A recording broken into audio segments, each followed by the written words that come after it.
نبی کریم صلی اللہ علیہ وآلہ وسلم مقام تبوک کی طرف جا رہے تھے تو قوم سمود کے علاقے حجر میں رکے۔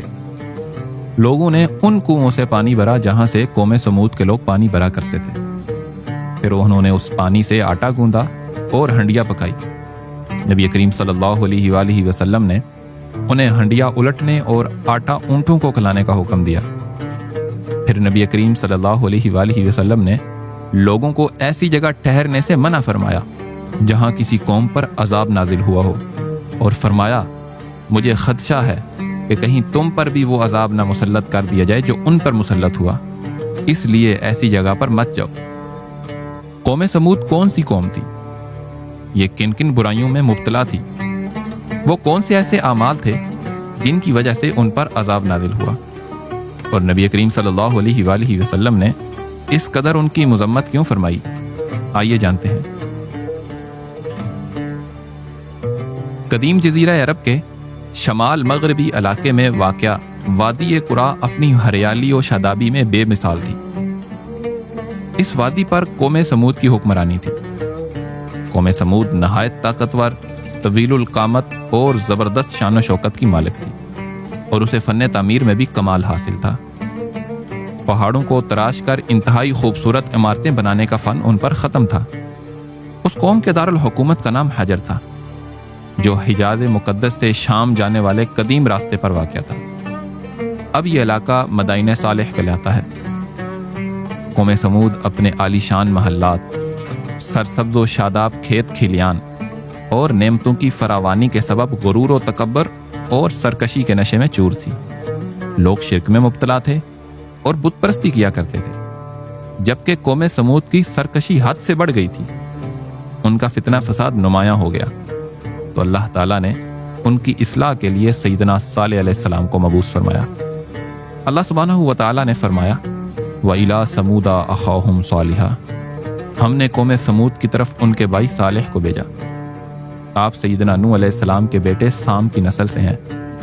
سیدنا صالح علیہ السلام تبلیغ کرتے رہے۔ طویل عرصہ تک تبلیغ کے باوجود چند لوگ ہی ایمان لائے۔ البتہ سیدنا صالح علیہ السلام کے مسلسل واعظ و نصیحت اور اس کے نتیجے میں غریب لوگوں کا ایمان لانا قوم سمود کے سرداروں کے لیے تشویش کا باعث تھا۔ ایک دن قوم سمود کا سردار جندہ بن عمر سیدنا صالح علیہ السلام سے ملا۔ وہ کہنے لگا اے صالح، تم ہم میں پیدا ہوئے، ہم میں پلے بڑے، تمہیں کیا ہو گیا؟ تم کیسی الٹی سیدھی باتیں کرتے ہو؟ تو سیدنا صالح علیہ السلام نے فرمایا میں تو ہر بات بڑی دلیل سے کرتا ہوں۔ میں یہی تو کہتا ہوں کہ اللہ ایک ہے، اسی کی عبادت کرو، اسی کے سامنے جھکو، بتوں کی پوجا نہ کرو۔ بس یہی تو کہتا ہوں کہ اس کو پہچانو جس نے تمہیں پہچان دی ہے۔ یہ سن کر اس سردار نے اپنے ساتھیوں سے مشورہ کیا اور سیدنا صالح علیہ السلام سے ایک مطالبہ کیا۔ کہنے لگا اے صالح، اگر تم سچے ہو تو ایک کام کرو، اس سامنے والے پہاڑ سے ایک ایسی اونٹنی برآمد کر دو جو حاملہ ہو اور اتنا دودھ دے کہ ہمارے ساتوں قبیلے جی بھر کر پئیں، اور اس سے جو بچہ پیدا ہو وہ بالکل اپنی ماں جیسا ہو۔ سیدنا صالح علیہ السلام نے ان سے فرمایا اگر میں تمہاری شرط پوری کر دوں تو کیا تم اللہ پر ایمان لے آؤ گے؟ وہ کہنے لگے اگر ایسا ہو جائے تو پھر ہم تمہاری بات مان لیں گے اور تمہارے رب پر ایمان لے آئیں گے۔ تو سیدنا صالح علیہ السلام نے اللہ عز و جل سے دعا فرمائی۔ اللہ سبحانہ و تعالیٰ نے اپنے نبی کی دعا کو قبول فرمایا، اور دیکھتے ہی دیکھتے چٹان شق ہو گئی اور اس میں سے ایک طویل القامت خوبصورت اونٹنی برآمد ہوئی، جس میں وہ سب خوبیاں تھیں جن کی قوم سمود نے فرمائش کی تھی۔ بجائے اس کے کہ وہ یہ منظر دیکھ کر ایمان لے آتے، وہ سرکش قوم کہنے لگی کہ اس کا بچہ کہاں ہے؟ شرائط میں تو یہ بھی شامل تھا کہ وہ اونٹنی ایک بچہ جنے گی۔ قبیلے والوں کا یہ کہنا ہی تھا کہ اونٹنی کے بطن سے ایک بچہ پیدا ہو گیا اور وہ ماں کے ارد گرد گھومنے لگا۔ یہ حیرت انگیز منظر دیکھ کر قوم سمود لاجواب ہو گئی، لیکن کچھ ہی لوگ ایمان لائے۔ اب قوم کے سرداروں کو یہ خطرہ لاحق ہو گیا کہ کہیں سارے لوگ ہی ایمان نہ لے آئیں، لہذا وہ آگے بڑھ کر کہنے لگے کہ تم اس اونٹنی کے لیے اپنے باپ دادا کا مذہب چھوڑ دو گے؟ اس کا حقیقت سے کیا تعلق ہے؟ یہ تو ایک جادو تھا جو صالح نے کر دیا۔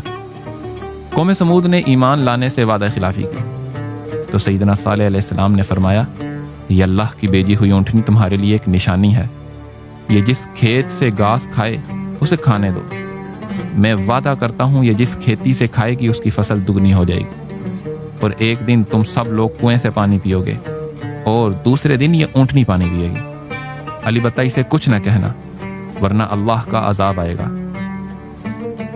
اونٹنی اور اس کا بچہ سارا دن نخلستان میں چلتے رہتے، وہ اونٹنی جتنا پانی پیا کرتی اتنا ہی دودھ بھی دیا کرتی، جس سے قوم سمود کے قبیلے سیراب ہوا کرتے تھے۔ مورخین لکھتے ہیں کہ اس اونٹنی کے متعلق دو قسم کے خیالات والے لوگ پیدا ہو گئے، ایک وہ جو اونٹنی سے فائدہ حاصل کر کے خوشحال ہو رہے تھے، اور دوسرے وہ جاگیردار قسم کے لوگ تھے جن کی سرداری اس اونٹنی کی وجہ سے خطرے میں پڑ گئی تھی، کیونکہ لوگ اب ان کی طرف کم اور اونٹنی کی طرف زیادہ متوجہ تھے۔ جب ان کے اقتدار کو خطرہ ہوا تو انہوں نے اونٹنی کو اپنے رستے سے ہٹانے کا فیصلہ کیا اور سیدنا صالح علیہ السلام کی اس بات کو نظر انداز کر دیا کہ اس اونٹنی کو کچھ مت کہنا ورنہ عذاب آئے گا۔ امام ابن جریر اور دیگر مفسرین نے نقل کیا ہے کہ قوم سمود میں دو مالدار عورتیں تھیں، ایک کا نام صدوقہ تھا، اس کا شوہر ایمان لے آیا تو اس نے اپنے شوہر سے علیحدگی اختیار کی۔ صدوقہ نے اپنے چچا زاد کو بلایا اور شرط رکھی کہ وہ اگر اونٹنی کی کونچیں کاٹ ڈالے تو وہ اسے اپنا لے گی۔ دوسری عورت کا نام انیزہ تھا، یہ ایک بوڑھی عورت تھی، اس کی 4 جوان بیٹیاں تھیں۔ اس نے قدار نامی شخص کو اس طرح لالچ دیا کہ اگر تم اللہ کی اس نشانی کو قتل کر دو تو میری بیٹیوں میں سے جس سے کہو گے تمہارا نکاح کر دوں گی۔ چنانچہ اگلے ہی دن کنویں کے قریب جا کر وہ دونوں چھپ گئے۔ جیسے ہی اونٹنی آئی تو ان ظالموں نے اس پر حملہ کیا، ایک نے اونٹنی کی ٹانگیں کاٹیں اور دوسری نے گردن پر نیزہ مارا۔ اونٹنی زمین پر گری، اس کو تڑپتا دیکھنے کے لیے سارے لوگ وہاں جمع ہو گئے۔ جب یہ عمل ہوا تو اونٹنی کا بچہ بھاگ کر پہاڑ پر چڑھ گیا۔ لوگوں نے دیکھا کہ اونٹنی کو مارنے والوں کو کچھ نہیں ہوا تو انہوں نے مذاق اڑانا شروع کر دیا اور کہنے لگے کہ سالے ہم نے اونٹنی کو مار دیا، ہمیں تو کچھ نہیں ہوا۔ اونٹنی کے بچے نے اللہ کے نبی کی طرف دیکھا تو رونے لگا اور آسمان کی طرف دیکھ کر 3 مرتبہ چیخ ماری۔ سیدنا صالح علیہ السلام کو اونٹنی کے قتل کا بڑا غم تھا۔ سیدنا صالح علیہ السلام نے فرمایا، اے ظالم قوم، اونٹنی کا بچہ 3 مرتبہ چیخا ہے، اب تمہیں بھی 3 دن کی ہی مہلت ہے اور 3 دن کے بعد سخت عذاب تم پر نازل ہوگا۔ البتہ قوم سمود کے دل سے ڈر اور خوف نکل چکا تھا، وہ سیدنا صالح علیہ السلام کی بات سن کر ہنسی مذاق کرنے لگے۔